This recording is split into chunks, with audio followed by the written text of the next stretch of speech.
Welcome to the 700 Club. Concrete evidence. That's what Israel's prime minister says the IDF has uncovered on the grounds of the Shifa hospital in Gaza.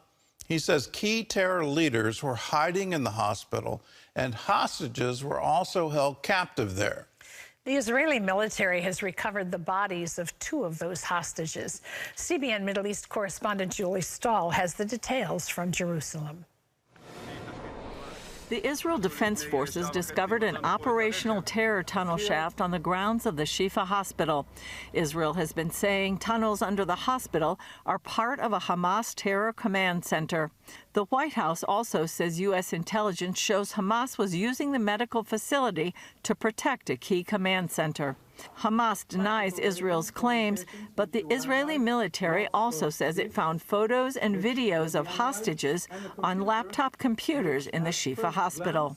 They also discovered a booby-trapped vehicle containing a large amount of weapons.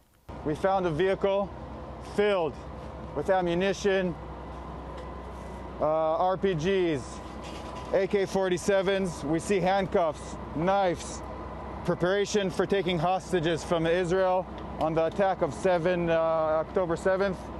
As you can see, they were very well prepared, and where they're hiding all of this equipment is in a hospital, a place that's supposed to be for humanitarian aid. They have all this evil hidden here. The State Department says it's because of Hamas' strategy that it's difficult for Israel to avoid civilian casualties. Remember that it is Hamas that is putting all of these people in harm's way. It is Hamas that continues to operate inside hospitals as they have done inside mosques and schools and other civilian infrastructure. It is the Hamas that is the root of all this problem. That is creating such a difficult challenge for the international community and for the Israeli military. In an interview with CBS News, Israeli Prime Minister Benjamin Netanyahu says they have concrete evidence that terror chieftains were hiding in the hospital and fled when Israeli troops entered. He also said they believe the hostages were there. We had strong indications that they were held in the Shifa hospital, which is one of the reasons we entered the hospital. If they were taken out. We have intelligence about the hostages, but again, as to your first question, I think the less I say about it, the better. The Israeli military saying it recovered the bodies of 2 hostages near the Shifa hospital. 65-year-old Yehudit Weiss, a mother of 5 whose husband was killed on October 7th, and IDF soldier Noah Marciano, also abducted on October 7th and murdered inside Gaza. President Biden is backing Israel's military operation, but also saying he discussed with Israelis their need to be incredibly careful in the Shifa hospital raid, and saying the fighting in Gaza would go on until Hamas was defeated. With regard to when is this going to stop, I think it's going to stop when Hamas no longer maintains the capacity to murder and abuse and just do horrific things to the Israelis. But there is a clear disagreement between the U.S. and Israel. Netanyahu says Israel will maintain security control over Gaza after the war is over to protect Israel. But Biden sees a different future, again supporting a Palestinian state, an idea not likely to be popular here in Israel. I made it clear to the Israelis that to Bibi and to his war cabinet, that I think the only ultimate answer here is a 2-state solution that's real. Julie Stahl, CBN News, Jerusalem. Well, with us now for more on what's happening in this war and what may come after is Jason Greenblatt. He was the White House special envoy to the Middle East under President Trump. Welcome to the 700 Club. Thank you for having me.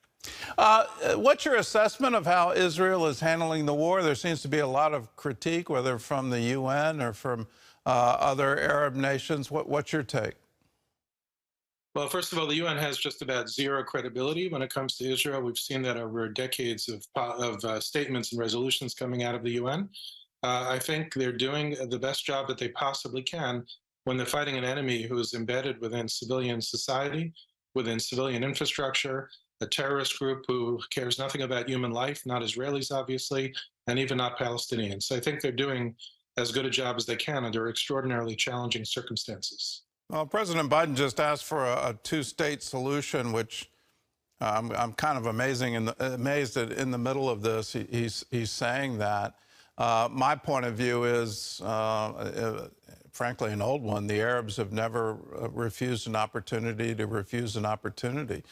So do you think that it's realistic to even talk about a two-state solution right now? No, I don't. And look, I think President Biden is doing a great job when it comes to defending Israel's rights. And on the world stage, has really done an excellent job. But when it comes to this, and there's some other criticism I have, certainly now is not the time to talk about any form of peace agreement. Two-state solution is not even a term I like to use because it's so vague. And there was polling released yesterday with a small sampling of Palestinians.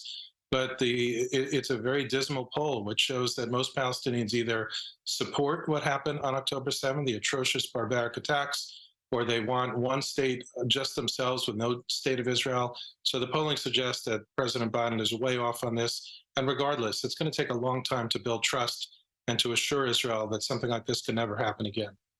Well, I agree with you on the Biden administration, and I absolutely applaud just how strong they've been with the carrier groups and making it quite clear that the war should never expand. I think that was part of the plot of Hamas. They were trying to get Israel into an urban war, and then I think they hoped Hezbollah would attack. So, but let's look at something very specific. The Biden administration extended a waiver on Iran sanctions, and it could free up $10 billion. And my view is Iran, it just gives them more money to spend on terrorism. What's your view of the White House policy on Iran? No, I agree. I mean, the failure to recognize that at the end of the day, the Iranian regime is the main source of trouble in the Middle East, not just Israel, of course, but they want to eradicate Israel, but all the other countries. Unless the Biden administration is willing to confront Iran, not necessarily militarily. First, let's admit it. The Iranian regime is responsible here. And until they do that, we're just going to keep going through this cycle. What they're trying to do is take the temperature down. They're trying to protect Israel. Well, good. I respect that. I agree with it. I applaud it. But they're missing one key piece, which is their failure to recognize what the Iranian regime is doing. And I think this release of funds is just going to give the Iranian regime a whole host of pockets to fill to foment terrorism against Israel, against our Arab allies, and really around the world. What's the long-term future of Gaza? I know that's a really broad question, but you know, there's a lot of, can Israel control it? Should Israel control it? Should the UN get involved? What, in your view, is the best way forward for Gaza after the war? Well, first of all, if Israel is successful at rooting out Hamas, and you know, it's a big if, but if they are, of course, that's much better for Israel, but it's also much better for the Palestinians living there. Prime Minister Netanyahu said Israel will have to have some form of overriding security control that is not to the liking of the Biden administration. But unless the Biden administration or others can assure Israel that there will be an alternate mechanism to make sure that Hamas 2.0 and 3.0 don't rise and create more October 7th and otherwise attack Israel, I'm not sure that we have a choice.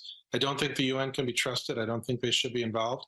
But I would say that approaching our Arab friends and allies in the region, working together with Israel, maybe we could come up with a mechanism where Israel's presence is there, but not significantly so.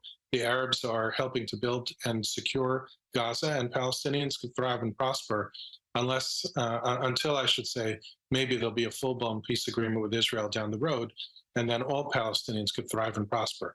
But unless somebody could assure Israel that there'll be a mechanism in place to prevent what's happened, I don't know that anybody really has a choice. Well, you were one of the architects of the Abraham Accords, and I'm really encouraged to hear you say there could be an architecture for Gaza going forward. You wrote about creating the Abraham Accords in your book, In the Path of Abraham. I actually viewed the Abraham Accords as one of the prime targets of Hamas, that they launched this in order to stop Saudi Arabia. And I thought that the Accords would actually dissolve under the current war, but they've held strong. So how do you think, what's the future here? Are the Arab nations going to say, we completely reject Hamas, Israel is part of our history, it will be part of our future, we want peace with Israel? Is that the end result of all of this? Well, I think we should applaud the United Arab Emirates, Bahrain, Morocco, who have stuck by the Abraham Accords. The UAE in particular has said some very strong statements after October 7 about the Abraham Accords. And yes, I believe they'll continue to stick with it. And I do think down the road, hopefully countries like Saudi Arabia and others will eventually be able to say publicly, but we all know their feeling, which is Hamas, the Iranian regime, terrorists funded and controlled by the Iranian regime, are all enemies of the region.